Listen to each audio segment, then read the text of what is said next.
Hi everyone, I hope you're really enjoying the snow today and I hope this theme lesson doesn't take up too much of your time.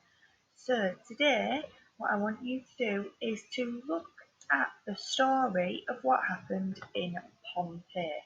Okay, so this is just loading up for us so we can see.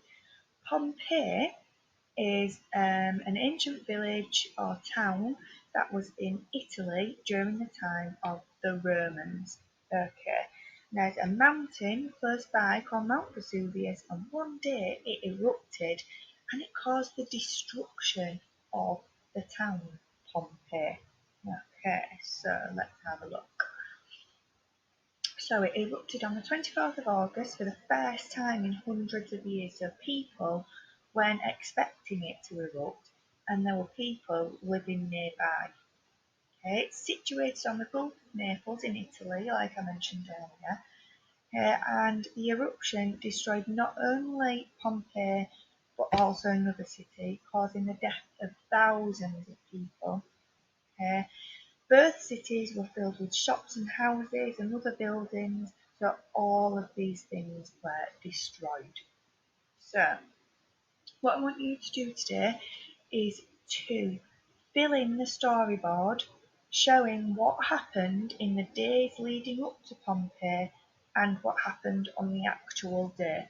So, the first box you might fill in, okay, is the days before the 24th of August. So on those days leading up, tremors were felt around the area. What could those tremors be under the ground? Um, um, but people thought this was normal because they felt tremors quite often. Okay, so life continued as normal. Then on the morning of the 24th of August, the first eruption started. Okay, with a small explosion and another tremor could be felt under the ground, and there was a small ash cloud sent up into the sky.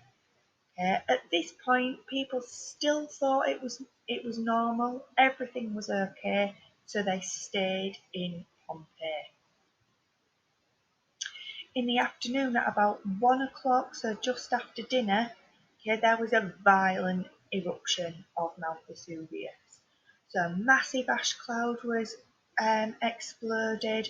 Okay, it went 20 kilometres into the sky. That's huge. Okay, it even blocked out the sun. So the whole sky went dark as the cloud was carried across the sky, and the whole of Pompeii was plunged into darkness, and the ash began to fall from the sky down to the ground. At about 2 o'clock, the ash and pumice stones were falling on Pompeii, and people were really panicking. Okay, the rocks that had been flung from the volcano during the eruption were landing on buildings, and they were starting to build up on the tops of people's houses and other buildings. The day after, so on the 25th of August at about midnight, okay, the volcano cloud was huge. Okay, it was now 30 kilometres in height, and the cloud began to start falling down to earth.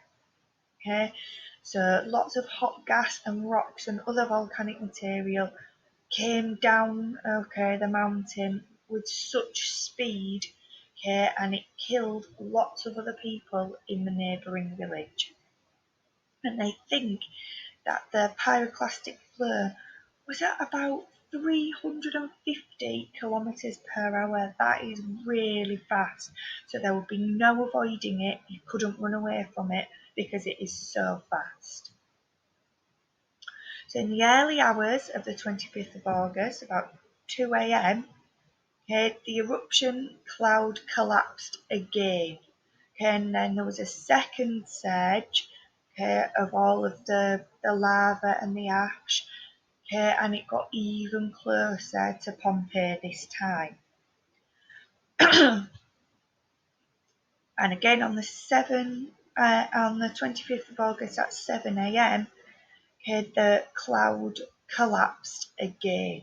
There was a fourth surge of rock and gas, and it had even greater force. So this time it managed to reach the people of Pompeii, and it killed everybody that had stayed in the city, and it destroyed any buildings that were left standing. And darkness stayed around the city and over the Bay of Naples because the ash was hanging in the air. And then at 8 a.m., another surge followed, and it brought more gas and more rock down onto the city of Pompeii. Okay, so by this point, the whole city was buried under tons of volcanic material. If you need to,